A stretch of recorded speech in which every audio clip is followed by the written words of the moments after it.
Delhi university में पढ़ने वाली एक 19 साल की स्टूडेंट पिछले कुछ दिनों से लापता थी। नाम स्नेहा देवनाथ। किसी को कुछ नहीं पता था कि स्नेहा कहाँ है। अब खबर आई है कि पुलिस ने स्नेहा का शव बरामद कर लिया है।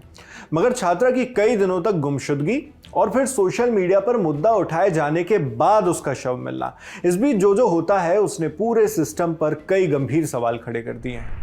त्रिपुरा के सबरूम से आने वाली स्नेहा बीती 7 जुलाई को लापता हुई। न्यूज एजेंसी पीटीआई की रिपोर्ट के मुताबिक 6 दिनों तक लापता रहने के बाद उसका शव रविवार यानी 13 जुलाई की शाम को मिला, गीता कॉलोनी फ्लाईओवर के पास यमुना नदी में। गुमशुदगी से लेकर आने वाले 6 दिनों में पुलिस की कार्यशैली, संवेदनशीलता और सिस्टम की लापरवाही पर परिवार ने कई गंभीर आरोप लगाए हैं। स्नेहा अपने परिवार के साथ साउथ दिल्ली के पर्यावरण कॉम्प्लेक्स में रहती थी।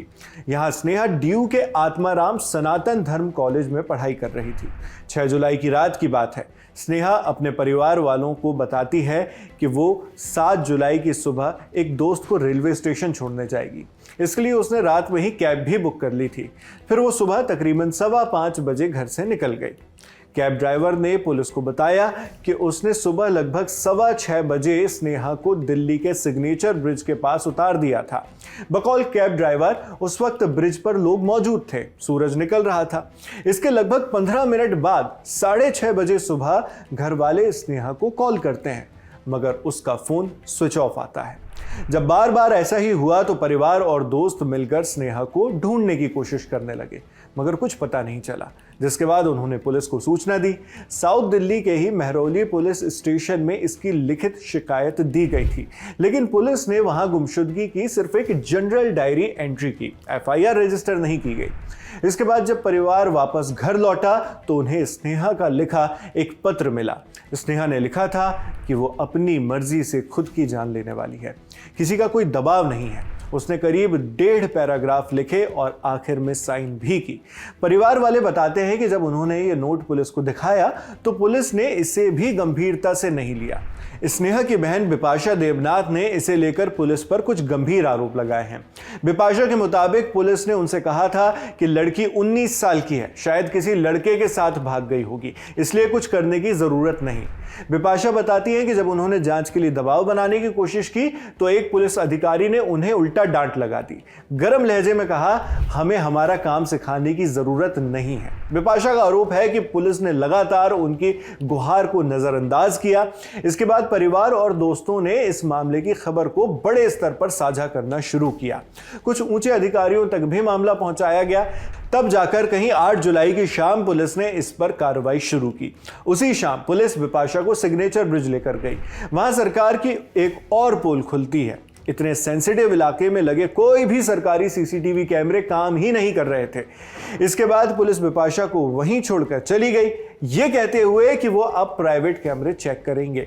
बाद में 9 जुलाई को एफआईआर दर्ज की गई। परिवार आरोप लगाता है कि इस दौरान पुलिस सिर्फ एक ही चीज का रट लगाए हुए थी, लड़की जवान है, शायद भाग गई हो।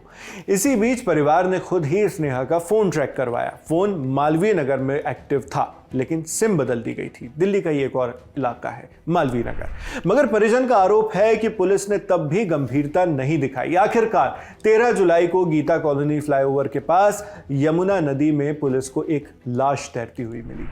परिवार ने पहचान की कि ये स्नेहा का ही शव है। इसके बाद पुलिस ने बताया कि स्नेहा देवनाथ की आखिरी लोकेशन सिग्नेचर ब्रिज ही थी। इसे टेक्निकल सर्वेलेंस के जरिए उन्होंने ट्रेस किया। कैब ड्राइवर और कुछ चश्मदीदों ने भी पुष्टि की कि उन्होंने एक लड़की को ब्रिज पर खड़े देखा था, जो बाद में वहां से गायब हो गई। इस तलाश के लिए पुलिस और एनडीआरएफ यानी नेशनल डिजास्टर रिस्पांस फोर्स की टीम्स ने निगम बोध घाट से लेकर नोएडा तक यमुना के पूरे हिस्से में सर्च ऑपरेशन चलाया। तब कहीं स्नेहा का शव मिल पाया। शव मिलने के बाद स्नेहा के परिवार दोस्तों ने पुलिस और प्रशासन पर कुछ वाजिब सवाल उठाए हैं। सवाल ये कि सिग्नेचर ब्रिज जैसे इलाके पर जहां इस तरह की घटनाएं होती रहती हैं, ऐसे इलाके में एक भी सीसीटीवी कैमरा क्यों काम नहीं कर रहा था? इसका जवाब अब तक नहीं मिला है। आगे इस केस की जांच के लिए पुलिस क्या करने वाली है, यह भी फिलहाल सामने नहीं आया है। हालांकि पुलिस का कहना है कि स्नेहा देवनाथ ने 7 जुलाई के शुरुआती घंटों में अपने करीबी दोस्तों को ईमेल और मैसेजिंग ऐप्स के जरिए कई मैसेजेस भेजे थे। स्नेहा के दोस्तों ने पुलिस को बताया है कि वो पिछले कुछ महीनों से काफी डिस्टर्ब थी और मानसिक तनाव महसूस कर रही थी। इससे पहले त्रिपुरा के मुख्यमंत्री माणिक साहा ने भी इस मामले पर प्रतिक्रिया दी थी। उन्होंने एक्स पर एक पोस्ट करके स्नेहा के गायब होने की खबर का संज्ञान लिया था अपने ऑफिशियल हैंडल से।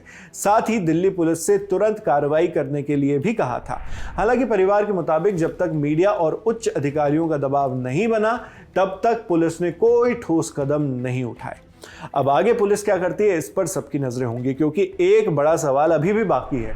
अगर स्नेहा ने सच में खुद अपनी जान ली है तो उसका मोबाइल मालवीय नगर में बदली हुई सिम के साथ एक्टिव कैसे पाया गया?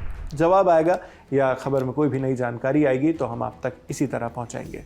बने रहिए दी लल्लन टॉप के साथ।